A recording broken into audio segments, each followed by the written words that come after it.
Bonjour à tous, je suis heureuse de vous retrouver après un petit temps de pause. Non pas que j'ai arrêté mon activité d'accompagnatrice flamme jumelle, mais j'ai eu pas mal de projets sur lesquels j'ai été amenée à travailler à côté et par conséquent j'ai eu beaucoup moins de temps pour pouvoir continuer à faire mes petits podcasts. Je compte reprendre un petit peu plus désormais.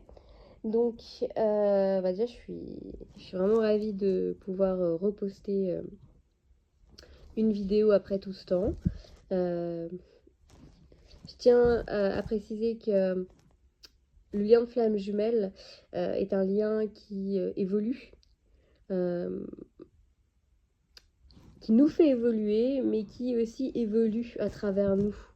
C'est-à-dire que notre cheminement va nous amener en fait à comprendre, à intégrer et à percevoir les choses d'une façon différente au fur et à mesure de notre avancée dans ce parcours si fabuleux et en même temps si tumultueux. Aujourd'hui, le sujet que j'aimerais aborder, c'est le sujet de la sorcellerie dans le cadre du lien flamme jumelle. Alors, il est vrai que j'avais fait un live là-dessus avec pas mal de personnes qui avaient participé, mais ça remonte à il y a 2 ans maintenant. Je me suis rendu compte que je n'avais pas, sauf erreur sur YouTube, de vidéos qui parlaient du sujet. Et j'ai plusieurs personnes qui m'ont posé certaines questions sur le cas de la sorcellerie au niveau du lien. Donc j'aimerais parler de quelques notions à ce sujet. La sorcellerie, alors, soit on y croit, soit on n'y croit pas, c'est sûr. Maintenant, faut savoir que la sorcellerie, c'est quelque chose qui, hélas, a fait ses preuves. Euh, il fut un temps, on pensait que c'était des méthodes qui étaient utilisées dans les pays lointains. Aujourd'hui, en Europe, on a des communautés qui sont venues s'installer, qui ont ramené avec elles leur savoir. Et il est vrai que aujourd'hui, hélas, la sorcellerie est quelque chose à laquelle nous sommes littéralement régulièrement confrontés, même sans le savoir. Personnellement, c'était quelque chose qui m'était complètement étranger, jusqu'à ce que je sois face à des situations de cas de sorcellerie dans le cadre des soins énergétiques que je prodigue et, euh, et où j'ai pu constater moi-même certaines choses assez troublantes et assez inquiétantes. La sorcellerie existe et là-dessus je ne vais pas polémiquer. Elle existe, j'en ai eu des preuves concrètes. Euh, c'est quelque chose qui est extrêmement violent, c'est quelque chose qui est extrêmement destructeur. La personne, tout d'un coup, ne comprend pas ce qui se passe, n'a pas d'explication à ce qui se passe dans sa vie. Mais la personne se retrouve démunie, se retrouve en perte d'énergie vitale. La personne se retrouve littéralement, il y a tout qui se bloque dans tous les domaines de sa vie et avec un mal-être profond, euh, sans avoir de levier véritablement pour savoir comment faire pour s'en sortir.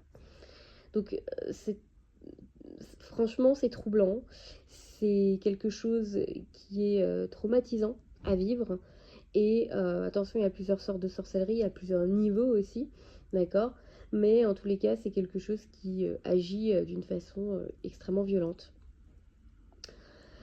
Dans le cadre du lien flamme jumelle, oui, la sorcellerie existe, oui, les flammes jumelles sont parfois confrontées malheureusement à ces énergies négatives. Souvent, c'est du côté du runner qu'on va avoir une personne tierce qui va agir à travers la sorcellerie. Une personne qui ne veut pas de la relation entre le chaser et le runner. Attention, le runner n'est pas forcément conscient. Il en est aussi lui-même victime. Mais le runner ne va pas euh, ressentir les effets exactement de la même façon que le chaser. On va avoir souvent des chasers qui vont tout d'un coup vivre des situations où elles ont l'impression qu'il y a des choses qui se passent chez elles. Elles ont l'impression que tout d'un coup, voilà, au niveau des rêves, enfin, ça devient des cauchemars. On va avoir des blocages qui vont s'opérer, que ce soit au niveau professionnel, au niveau santé. Euh, il va y avoir beaucoup de choses qui vont tout d'un coup se mettre en place. Euh, le chaser n'est pas quelqu'un de fou. Bon, je vais m'évertuer à le répéter encore et encore. Le chaser est quelqu'un de stable émotionnellement, même s'il a ses failles sur lesquelles il doit travailler, mais ça ne fait pas lui quelqu'un de faible émotionnellement. Donc le chaser, lorsqu'il ressent qu'il y a quelque chose qui se passe qui n'est pas normal, lorsqu'il ressent des énergies autour de lui qui ne sont pas positives et bienveillantes, c'est qu'il y a quelque chose, qui est en train de se tramer. Faut savoir qu'on va faire face à deux sortes de sorcellerie. De même, quand on va travailler sur les liens énergétiques, quand on va faire ce travail au niveau de l'énergétique, on va faire un travail d'un point de vue émotionnel, donc lié aux blessures de l'âme, au blocage émotionnel conscient, d'accord. Puis on va faire un travail au niveau karmique. Donc ce qui s'est passé au niveau des vies antérieures, au niveau du transgénérationnel, etc. Là, c'est pareil, au niveau de la sorcellerie, on va avoir d'un point de vue sorcellerie qui a été faite ici, dans cette vie, par des tierces personnes, volontairement, donc la personne est volontairement visée. Et puis on va avoir la sorcellerie qui a été faite dans des vies passées, où le blocage il continue de persister, où il est réactivé. D'accord. Ça, c'est quelque chose que je vois régulièrement dans les soins énergétiques de libération karmique, lorsque je travaille sur les différents corps énergétiques et que tout d'un coup on voit qu'il y a réactivation de tâches noires liées à la magie ou la sorcellerie, qu'il y a blocage au niveau de certains niveaux de corps énergétique. Euh, il y a de la magie qui peut être envoyée de l'au-delà, d'accord. Ça aussi, il faut le savoir, par rapport à une âme qui est, enfin, en tous les cas, une énergie, une entité qui est vraiment dans la haine. Et ça, c'est lié à des vies passées, d'accord. Donc, c'est lié vraiment à des liens d'âme extrêmement conflictuels où on va avoir des âmes qui se nourrissent essentiellement du côté du mal. Et, euh, et on va avoir, du coup, forcément euh, des énergies qui vont pouvoir interagir sur, j'ai envie de dire, le commun des mortels, même de l'au-delà. Donc ça aussi, c'est quelque chose que je vois en soins. Euh, Ça existe. Et là, ça existe. Maintenant, quel est le lien avec les flammes jumelles? Les flammes jumelles ont une relation d'âme à âme extrêmement lumineuse, si ce n'est la plus lumineuse. On est face au lien d'âme le plus fort. On est face à s'il y a réunion entre les flammes jumelles, c'est-à-dire qu'il y a un potentiel de lumière extraordinaire. Donc il va y avoir énormément de choses qui vont se mettre en travers de la réunion des FJ. On va avoir certains types, d'accord, de relations FJ. J'en parlais dans une de mes vidéos, mais on va avoir différents types de liens. Le lien de façon globale, il va rester identique, mais on va avoir certains niveaux de flammes jumelles, d'accord. Et il va y avoir certaines flammes jumelles, notamment celles dites universelles, qui vont avoir une mission particulière, c'est-à-dire qu'ensemble, elles vont pouvoir énormément aider le collectif et mettre des choses en place.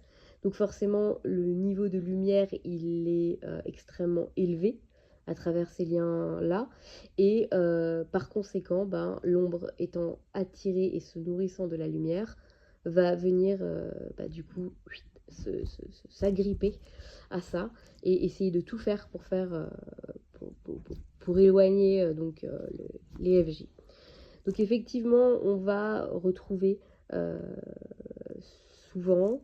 Alors, c'est pas hyper fréquent, heureusement, mais on va dire qu'on a quand même beaucoup de cas euh, où il va y avoir effectivement à un moment donné la sorcellerie qui va rentrer en ligne de compte. Attention, la sorcellerie ne peut pas euh, couper le lien, d'accord. Même si ça va tenter un temps, même si un temps les jumeaux vont ressentir comme une espèce d'énergie qui va les séparer, mais c'est pas quelque chose qui peut perdurer, ok. Maintenant, pour faire en sorte de se protéger face à ce lien, enfin face à cette énergie négative, pour se protéger et ne pas laisser la place euh, à, à ces énergies de sorcellerie de venir vous impacter, il faut énormément travailler sur faire remonter votre taux vibratoire. Qu'est-ce qui se passe concrètement? Alors, on va avoir un... C'est comme si vous avez un récipient, d'accord? Vous êtes un récipient. Ce récipient, vous allez le remplir, d'accord? Vous avez le choix, le libre arbitre, vous remplissez du positif ou négatif, ok? Ou alors, vous remplissez d'un des deux, puis il y a une partie qui reste vacante. Dans le lien flamme jumelle, on va avoir quoi? On va avoir des personnes qui vont se révéler à elles-mêmes, qui vont se révéler, qui vont être face à une lumière, à la lumière, à la source lumineuse qui vient les réveiller. On va être face à des personnes qui vont se découvrir, se redécouvrir avec toutes leurs capacités, qui vont se reconnecter à leur âme. Donc du coup, il va y avoir un grand processus de travail sur soi qui se met en place et donc de libération d'étincelles de lumière. Ok. Donc à ce moment-là, euh, les personnes vont faire quoi avec leur récipient? Elles vont remplir leur récipient d'énergie lumineuse. D'accord. Donc petit à petit, on se libère de toute la partie négative. Mais qu'est-ce qui va se passer si la personne, elle reste dans des énergies de tristesse, dans des vibrations basses, si elle manque de confiance en la source, en elle, en le processus, si elle est dans des énergies de tristesse, de colère, d'angoisse, euh, il va se passer quoi? Il va se passer qu'on va avoir dans ce récipient une partie qui va rester vacante. Et cette partie vacante, euh, il va y avoir quoi dedans? Il va y avoir la possibilité de laisser la place à toutes ces énergies négatives, notamment donc les énergies de magie noire, de sorcellerie. Donc si vous voulez, lorsque vous êtes frappé par la sorcellerie, les gens vont faire quoi? Ils vont aller demander de l'aide à l'extérieur pour qu'on les nettoie. Alors certes, il y a des personnes qui le font. Maintenant, il faut savoir que la majorité des personnes qui le font n'utilisent pas forcément des énergies de lumière totale pour pouvoir enlever ça. Donc c'est quand même des personnes déjà qui ont voilà, qui ont déjà un lien particulier avec tout ce qui est sorcellerie. Euh, Lorsqu'on est complètement dans la lumière, on ne touche pas du tout à ça. C'est-à-dire qu'en fait, on ne nous autorise pas à toucher. Moi, personnellement, dans mes soins, lorsqu'il y a sorcellerie, je ne touche pas. Je n'ai pas le droit d'intervenir.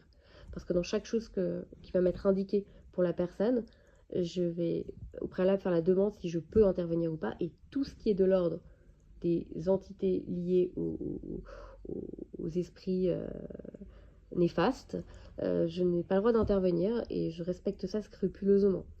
C'est-à-dire que une fois j'ai intervenu dans le cadre d'une situation personnelle et ça m'a attaqué de plein fouet.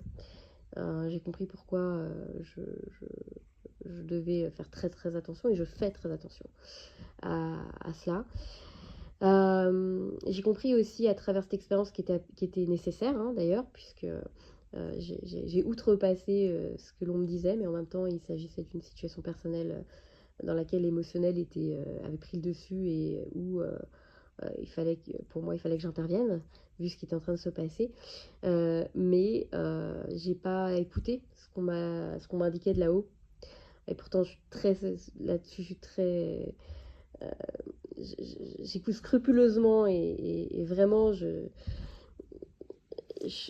fais preuve vraiment beaucoup de discipline hein, lorsque j'effectue les soins et je dévie pas de ce qu'on m'autorise ou pas. Mais là, pour le coup, j'ai pas obéi. J'ai pas obéi et ça m'a permis d'expérimenter une situation extrêmement, extrêmement, extrêmement violente. Euh, mais néanmoins, cette situation, ben, j'en ai ressorti du positif. Pourquoi?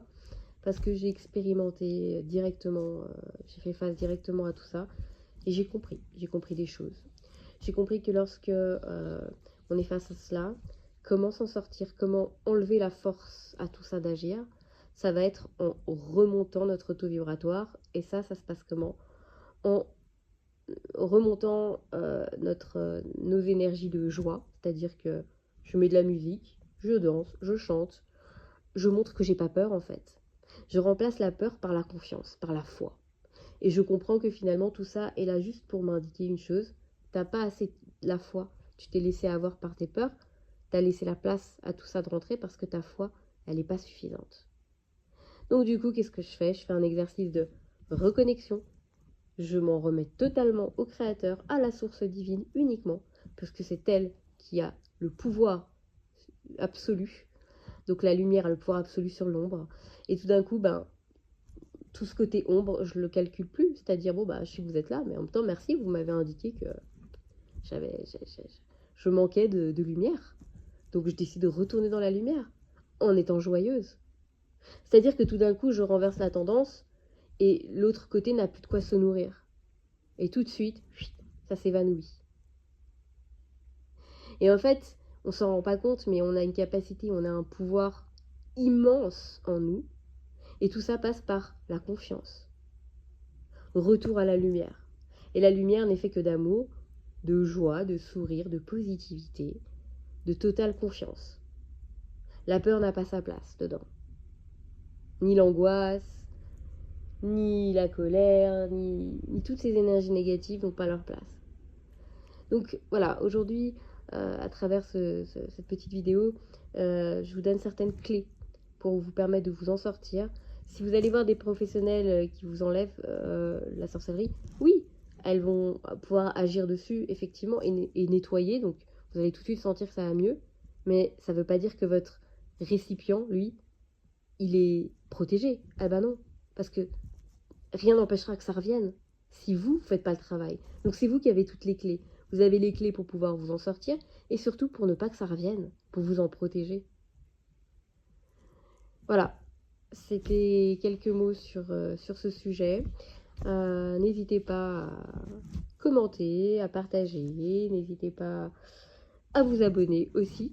J'ai beaucoup de choses sur lesquelles j'ai travaillé qui vont être mises en place pour l'accompagnement flamme jumelle.